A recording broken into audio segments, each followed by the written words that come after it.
Coitado de mim pregar depois de um louvor como esse. Deus tenha misericórdia.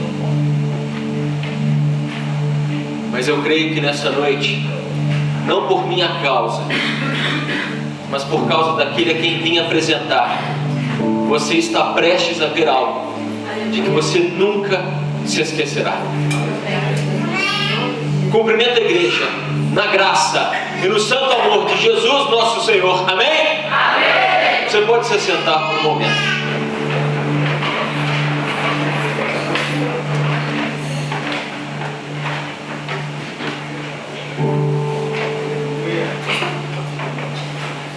Os grandes impérios da história humana tinham uma artimanha muito eficaz, a fim de que seus escravizados, de que os reinos os quais dominavam não se revoltassem. Eles sempre davam algum tipo de alento, alguma coisa agradável, a fim de distrair o povo, enquanto eles os escravizavam. Perceba que mesmo o povo de Deus, que estava inserido no império do Egito, recebia deste mesmo império que os oprimia e os escravizava algum tipo de alento. Eles tinham panelas de carne e de verduras. Eles eram alimentados pelo mesmo império que os oprimia. Mas em dado momento, o povo finalmente se revoltou e já não aceitou mais aquela situação, percebendo que aquele alento não era suficiente para suprir toda a maldade que era executada contra ele. Então eles clamaram ao único Deus verdadeiro. Em meio a um império com tantos deuses, em uma amálgama de culturas e de crenças em falsos deuses, o povo sabia quem era o único Deus a quem eles podiam clamar. E assim fizeram. Foi quando nesta ocasião Deus chamou um homem chamado Moisés e disse a ele: Moisés, eu estou descendo para fazer o meu povo subir, para levar o meu povo a uma terra próspera e adequada, onde emana leite e mel. E assim Deus libertou aquele povo que passou mais de 400 anos sobre os grilhões do Egito. Esse povo foi liberto por Deus. Deus operou sinais e maravilhas, enviou 10 pragas contra aquele império, abriu o mar chamado Vermelho, e o povo foi liberto fisicamente. Mas então eles agora tinham um deserto a transpor, a fim de chegarem à tão preterida terra. E agora eu te convido a abrir a sua Bíblia no livro de Êxodo, no capítulo 33, onde vamos ler a partir do versículo 15. E você que puder, fique de pé nesse momento em respeito à palavra do Senhor.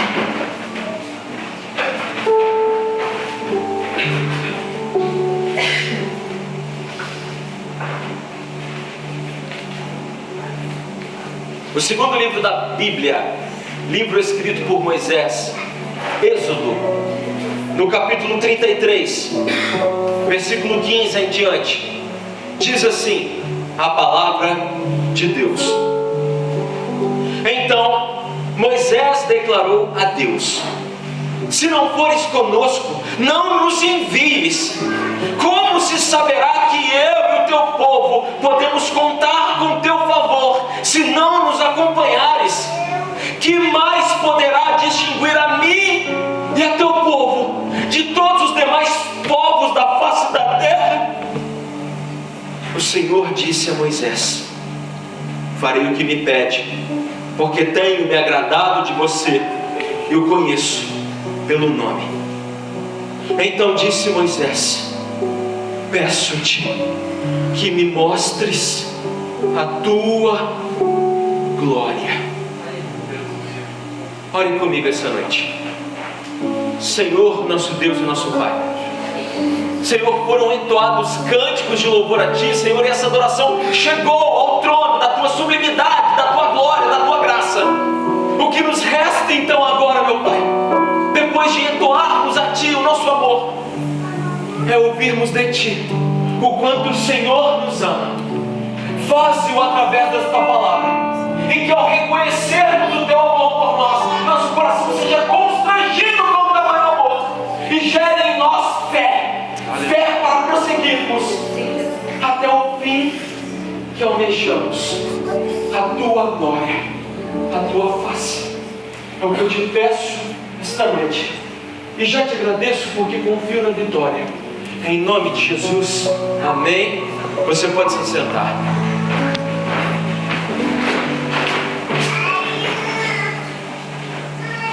Em meio à caminhada, o povo encontrou-se em um deserto por nome Sinai.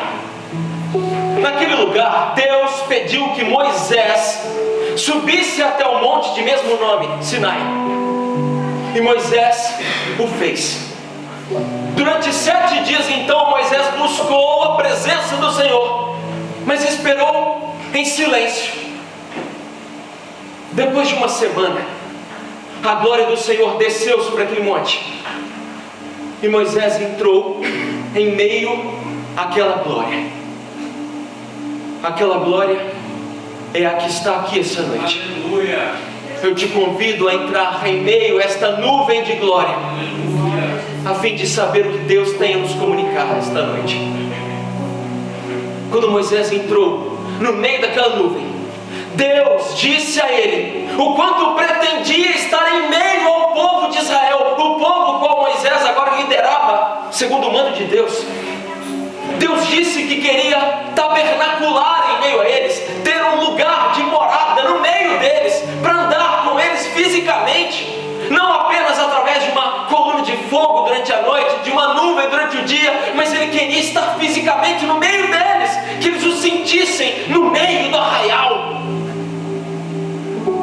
Mas enquanto Deus expressava essa vontade de estar no meio do seu povo, o povo lá embaixo sentia-se sozinho, sentia-se agora abandonado, deixado, esquecido por Deus. Porque essa comunicação de Deus com Moisés levou dias, semanas, 40 dias no monte, e o povo se esqueceu do Senhor. O povo se esqueceu que o Deus que os havia liberto não era de metal. O povo se esqueceu da sublimidade da glória de Deus, e assim tentaram fazer um Deus que lhes parecesse mais aprazível. Afinal, quando o povo olhava para o monte, a glória do Senhor sobre o monte se manifestava como uma chama, um fogo consumidor, e aquilo parecia muito exigente para o povo, um Deus de tamanho poder.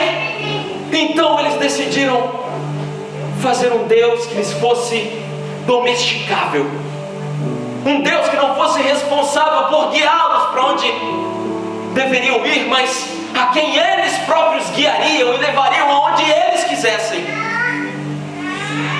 Eles pedem então ao sumo sacerdote, o irmão de Moisés, o homem por nome Arão, que tome das riquezas, das joias que o povo trouxe do Egito, e faça então para eles um bezerro feito de ouro, o qual adorariam.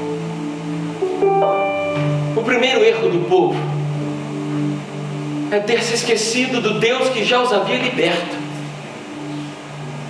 O nosso primeiro erro muitas vezes é que nós nos esquecemos que Deus enviou 10 pragas contra o Egito, que Deus abriu o mar vermelho, trocando em miúdos para a sua vida. O problema é que muitas vezes você se esquece que Deus te livrou dos grilhões, não apenas do Egito, mas de Satanás e do inferno.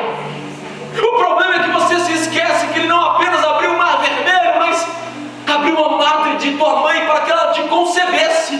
O problema é que te esqueces que dia e noite tu tens o alimento que Ele te provê, maná. Ele te permite acordar, levantar da sua cama, ir buscar o seu pão de cada dia. Nós nos esquecemos disso, e por isso nos sentimos isolados. Qual o problema? O problema é que enquanto Deus falava no topo do monte, O povo estava aqui embaixo, em um alarido, que não era de vitoriosos nem de perdedores, mas uma algazarra, uma festança. E a barulheira, e a festa desse mundo, e a festança do vale, da terra aqui embaixo, fez com que o povo esquecesse que Deus ainda estava lá, no topo do monte, falando. Deus ainda fala. Nós nos esquecemos dele, mas ele ainda fala.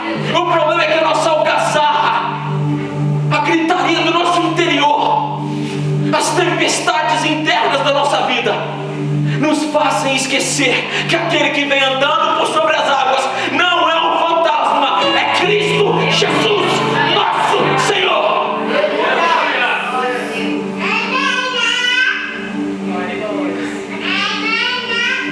Glória. E o problema de quando nós nos esquecemos disso é que então nós tornamos Deus um penduricalho. Nós fazemos de Deus um cordão que usamos no pescoço, uma pulseirinha que temos, uma camisa que temos. Nós tornamos Deus algo domesticável, tão pequeno. Fazemos para nós bezerros. Quando aquele bezerro foi montado, foi forjado, Arão disse ao povo: ora, vejam que agora, pois, nós adoraremos Yahweh, o Senhor. Isto é, Arão não disse que agora, através daquele bezerro de ouro, ele adoraria um outro Deus qualquer, não, de forma alguma. Ele disse: através dessa nossa imagem forjada, nós vamos adorar Deus Altíssimo. Ele estava misturando as coisas. A juventude hoje muitas vezes pensa que o único problema é o ateísmo, é a degeneração total, é estar totalmente no mundo. Mas o problema para nós, na maioria das vezes talvez, é a mistura. É que nós não somos santos, isto é, separados.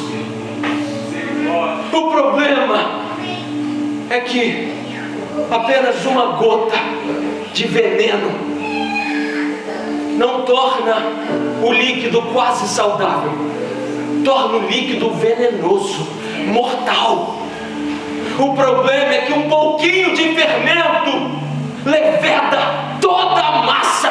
Um fruto podre estraga todo o cesto. O problema, meu irmão, é que a lei de Deus não é um bingo, onde você erra uma coisa e não erra outra, erra esta e não erra aquela. A lei de Deus é como uma vidraça. Porque se você comete um pecado contra a lei, você peca contra toda a lei. Ela é sensível, porque é santa. Mas o povo então forjou para si uma imagem domesticável de Deus. E eu te pergunto, como é que você tem buscado reduzir a Deus? O que temos feito de Jesus chamado Cristo? O que é Jesus para mim? Ele é a razão do meu viver? É o motivo pelo qual eu vivo? É o fim para o qual eu vivo? Ou ele é apenas uma estampa na camisa que eu uso? Ou ele é apenas um adesivo que eu tenho no meu carro? Aleluia, Jesus. Que é Deus para mim? O povo montou um bezerro. Qual o seu? É quando Moisés desce do monte e, sabido da glória de Deus que ele contemplou no topo do monte, ao descer, ele percebe que havia algo errado. Josué diz a ele: olha, acho que tem um som de festa lá embaixo, talvez o povo tenha vencido alguma contenda ou perdido. Mas Moisés diz: não, não é nada disso. Na verdade, o que se dá é uma algazarra. Quando Moisés desce o monte e contempla aquela cena, ele fica tão gravemente horrorizado que a única coisa que lhe resta é quebrar a lei que ele recebeu de Deus, é jogá-la no chão, porque se o povo fosse julgado segundo aquela lei, todo o povo seria consumido, porquanto negaram a Deus e profanaram o seu santo nome. Ora, meu irmão, será que você se esqueceu que todos nós pecamos contra a lei de Deus? Todos nós, sem absolutamente nenhuma exceção, porquanto Deus dos altos céus olhou para essa terra, buscou alguém justo e ninguém encontrou. Todos nós fomos destituídos da glória de Deus, perdemos o direito à face inacessível do Senhor. A lei foi quebrada. Então, Deus, diante dessa profanação tão absurda, pratica o conceito que Ele mesmo ensina através do apóstolo Paulo: santificação. Não é possível viver em um jugo desigual. Não é possível estar andando com aquele que está te puxando para baixo. Não é possível manter uma comunhão e se assentar à roda com aqueles que escarnecem da verdade de Cristo. Eu não falo de pecadores, todos nós somos pecadores, mas digo aqueles que escarnecem do nosso Senhor. Não é possível viver essa vida dupla. Não é possível ter um microfone na sua mão, firme, louvando, pregando, e depois ter na mesma mão um celular, debaixo da coberta que você consome a sua pornografia, o lixo que você consome. Não é possível com o mesmo ouvido ouvir aquela música profana e maldita deste mundo que reduz as mulheres, que as faz de lixo, e depois chegar até aqui e ouvir a respeito do Senhor. Não é possível com a mesma boca fazer coisas imundas, dizer coisas lascivas, ser um hipócrita, dizer mentiras, ser um racista, ser um desgraçado com os outros. Então vir aqui e com toda a pachorra dizer: eu amo o Senhor.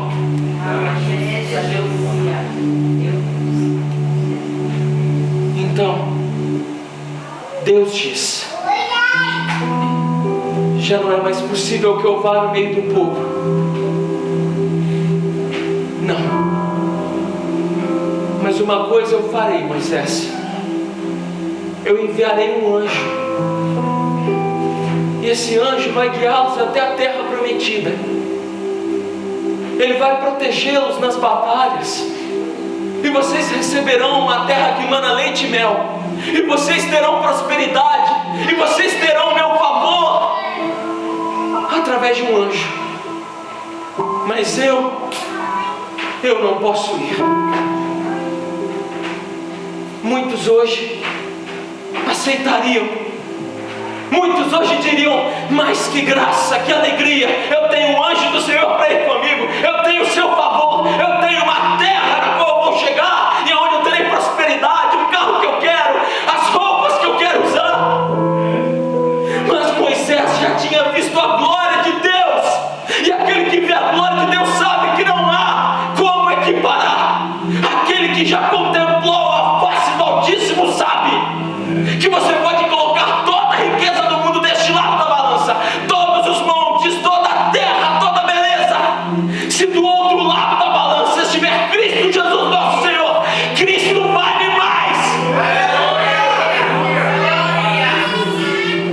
Então Moisés não aceita. Feito Davi, que certa feita disse: Senhor, não ausente de mim o teu espírito. Aleluia. Moisés não aceita. Senhor, não me basta um anjo.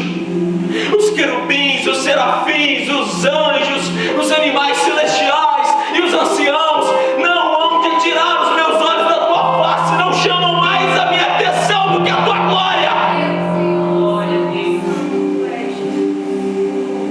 Eu almejo o céu, não pelas ruas de ouro,